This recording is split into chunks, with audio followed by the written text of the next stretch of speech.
It's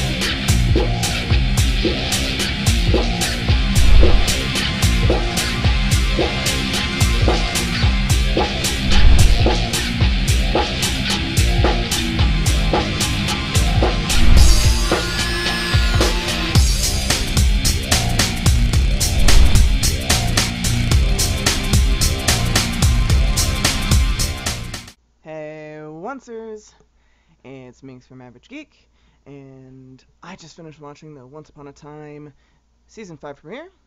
Super excited that the show is finally back. Thank you. With that said, quick disclaimer, spoilers ahead. If you have not watched the episode, do not watch this show. And let's go. That's your only warning. As you can tell, I'm wearing a headset today. First few times I tried to shoot this video, I had some audio trouble, so I'm going to try it with the headset on, which is not normal. This is temporary until I actually get my mic that I'm planning on getting. But now that that's out of the way, let's go with this. Alright, so I am going to start off by talking about the very first scene we get, which is not the preview scene that has been all over social media, which I'm actually kind of thankful for. I hate it when we start off stereotypically with something that we may have seen already. I love it when that's actually a scene from like the middle of the episode, which is almost the case. We start off with a scene of what we don't find out until a little bit deeper into it is Emma as a small child in a movie theater. She gets pretty much busted by an usher stealing some candy, but the usher apparently doesn't really give a crap about that, and, you know, he gives her a warning. I'm going to go ahead and I'm going to call it right now on review number 1 of this season. I think the usher was Merlin. And there are reasons for that. In Once Upon a Time, we already have established sometime last season that Merlin is missing. He has been missing. Nobody knows where the hell he is. If you actually look at Arthurian legend, Merlin was very possibly a time traveler. His magic was so strong that he could actually pop in and out of time. I think that the usher is Merlin and that he went back in time to try and warn Emma of all the shit that was about to happen. That was my first call in my head as I'm watching the show, and to me, I feel like it was confirmed at the very end when Arthur and his knights come upon Emma and everyone else outside of Granny's diner, and is like, "We've been expecting you. You know, prophecy has foretold that, you know, you would reunite us with Merlin, because Merlin's supposed to come back when Emma's there or some shit." I totally think the usher is Merlin, and I would not be surprised by this. So I'm calling it now on the internet. There it is. Let's see. We're gonna kind of go from good to bad, good to bad, good to bad. Because there are things I liked a lot in this episode, and there's things I didn't really care for. First thing I didn't really care for was the CGI. I mean, it had the show's typical kind of cheesy CGI, which is fine, the smoke effects and whatnot. I felt like Zelina's hand cutting off thing was lame, especially the all too easy reattachment. I feel like it would have been stronger had she had to do some more serious magical stuff other than, "Oh look, I put it back on." Also, I think she could have played up the pain a little bit more. I mean, because hello, you just hacked off your damn freaking hand. What the hell? So that was kind of cheesy. The entire pan back from Camelot was horrible. You could tell that entire castle was CGI. I don't see why they couldn't have saved money on CGI and just gone quickly to location. There's actually castles in the United States that they could have shot at if that was such a big issue. So I find that really lame. Good things. Regina's still a sneaky badass. Uh, she may not know her sister like she would if they had actually grown up together, but she knows enough of her family traits, and especially regarding their thresholds for magic, to use that to trick Zelina rather craftily into thinking that she had won just to get her to open the portal. That was very sneaky. I also love the fact that it looks like Regina is definitely going to get the hero arc this season, which is exciting. I have loved her evil into redemption and now into hero slash savior territory. I can't wait to see how that plays out. Let's see, another thing that kind of bothered me was I feel like all of the issues in this episode were too easily resolved. I think it went too fast. Um, I feel like as much fun as it was to watch her trick Zelina, I feel like it was almost too easy.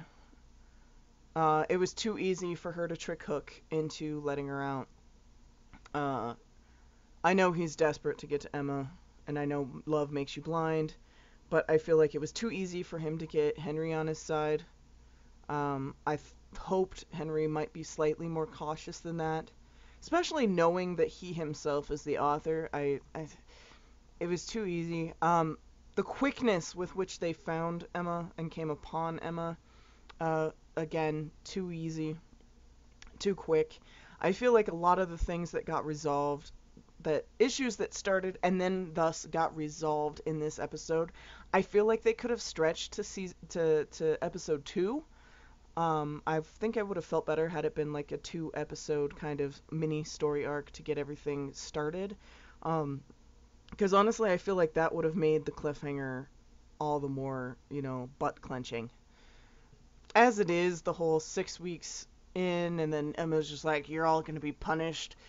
It made it feel weak to me because I don't feel that there was enough proper setup. It was too fast, too easy, too weak.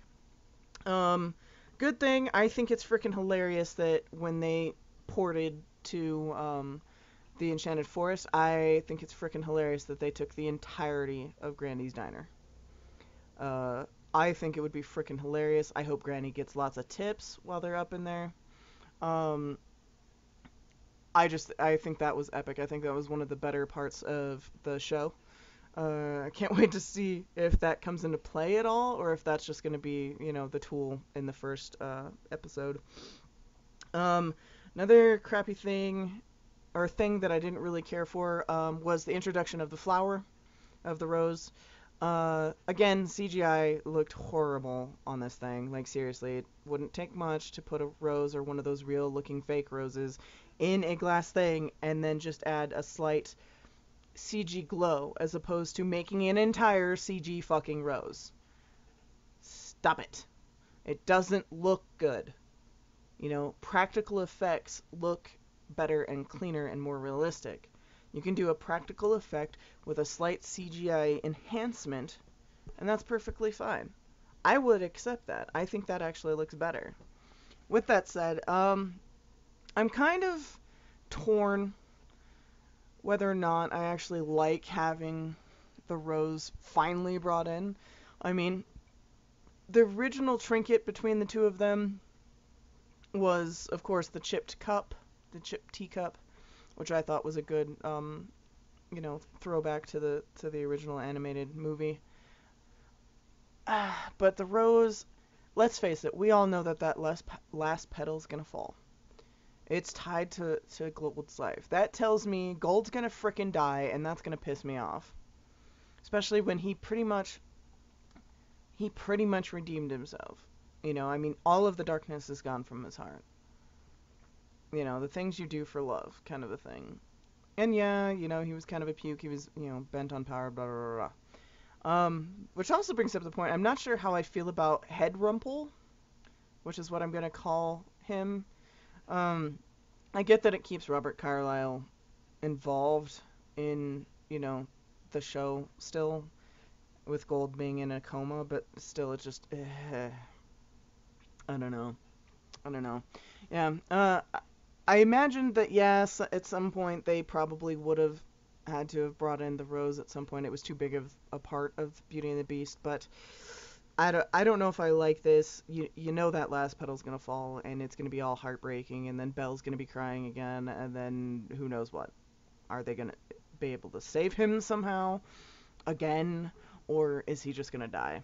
I don't know. Time will tell. I don't like it. Um, I think last good thing I'm going to leave on is the line of the episode. I'm going to try and pick out a line out of every episode this season that was my favorite, because Once Upon a Time is really good at one-liners. Usually Regina has them. Every once in a while it's another character. In this case, it was a different character. In the scene following Emma at the movie theater, we get to see Arthur and Lancelot and another knight who I don't remember if got named or not in this episode. But it's when they first go to pull out the sword out of the stone, which was actually hinted at because Sword in the Stone was actually playing at the movie theater that Emma was in, which was awesome because I was hoping that's what they would, hark back to. And there's another knight there, and he's like, blah, blah, blah, blah, blah, prophecy, prophecy, why do I gotta accept you as my king? And he tries to pull the sword out, turns into ash, because, of course, he is not the one meant to. And Lancelot straight up looks at Arthur and goes, your turn. And it's just kind of like, oh, snap. All in all, that was pretty darn epic. Also, side note, completely forgot about this until just right now. As soon as I saw the end of the sword when they pulled it out and saw that it was, as soon as I saw the decoration on the sword as it was being pulled out, I was like, holy shit, that's the same kind of filigree and whatnot that's on the blade of the Dark One's dagger. And then when they showed that it was broken off, I was like, holy crap! Now, what this means, I'm not quite sure, but obviously it also harks back to the usher giving her a warning, don't pull the sword out of the stone,